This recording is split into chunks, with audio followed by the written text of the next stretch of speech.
как Генеральная прокуратура, такой своеобразный лайфхак, как уйти от проведения объективной проверки, чтобы установить всех причастных лиц. Как известно, 13 марта 2026 года в информационном агентстве Яшера был опубликован ответ службы госбезопасности, поступивший в квалификационную комиссию Палаты адвокатов, где указаны сведения о том, что Габилай Гайдиновна является гражданкой Грузии в утвердительной форме.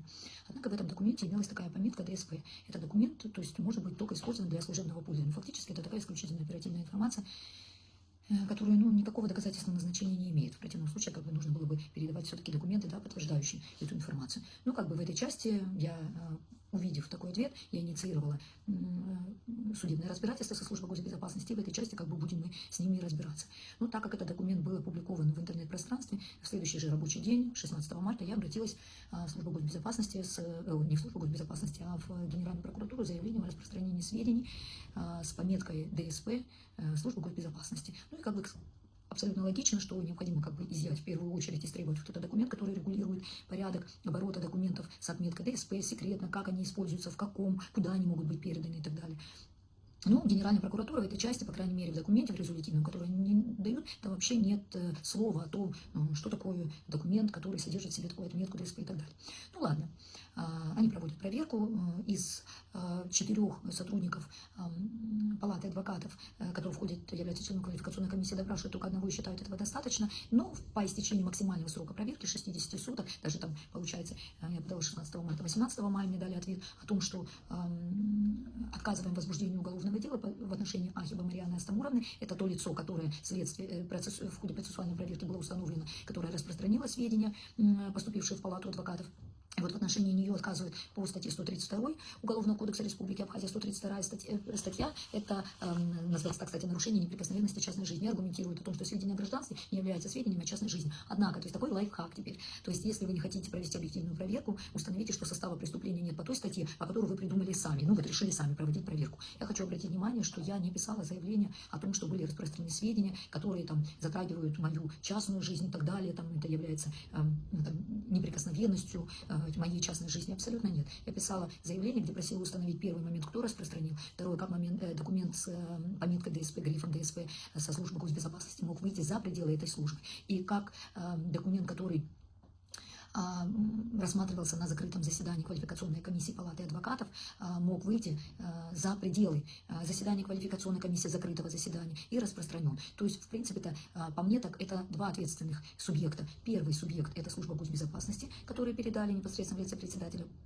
службы госбезопасности. И второе ответственное лицо – это председатель квалификационной комиссии. На тот момент председателем квалификационной комиссии 13 марта, в день, когда был обнародован на заседании этот документ, была Зантария Роза Платоновна.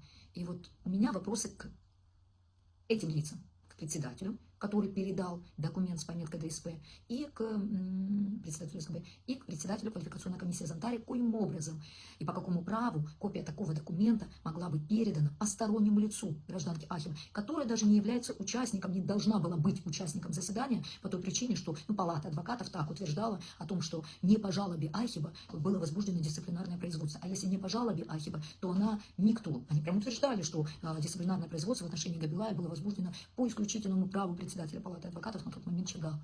То есть Ахиба была посторонним лицом абсолютно, которая не могла присутствовать на заседании. Однако ее настырно кто-то приглашал, как 11 февраля 2026 года, так и 13 марта, так и 25 марта. Основное заседание пришло.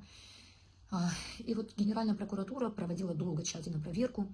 Несмотря на наличие существеннейших противоречий, очевидной дачи несоответствующей действительности показаниям, в частности, представителя с адвокатуры, которой была допрошена Лазба, ее показания не соответствуют действительности, она дает неправдивые показания, что и подтверждается, кстати, показаниям самой этой Ахибы.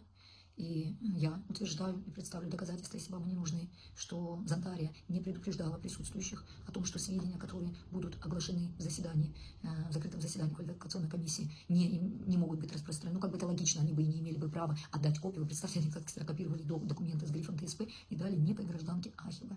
И за эти действия никто не понес наказание. А в действиях Ахиба отсутствует состав преступления 132 статьи, это распространение сведений, неприкосновенность частной жизни. Такая история. Я написала жалобу, заместитель генерального прокурора расписывает о том, что 132 статья, что гражданство – это открытые сведения и так далее. И что статьи вот этой 132 нет. А то, что они забыли вообще провести проверку в части того, как документ с грифом ДСП вышел за пределы службы госбезопасности, а потом вышел за пределы закрытого заседания квалификационной комиссии, вот в этой части, забыли провести проверку. Написала еще очередную жалобу. Уже готовлю документ для суда. В суд буду, скорее всего, обжаловать, раз Генеральная прокуратура не может разобраться. Вот. Что же я инициировала, какую проверку я просила их провести. Вот такие вот дела. Посмотрим, что ответят. Позавчера сдала эту жалобу, новую очередную. И посмотрим, будем разбираться.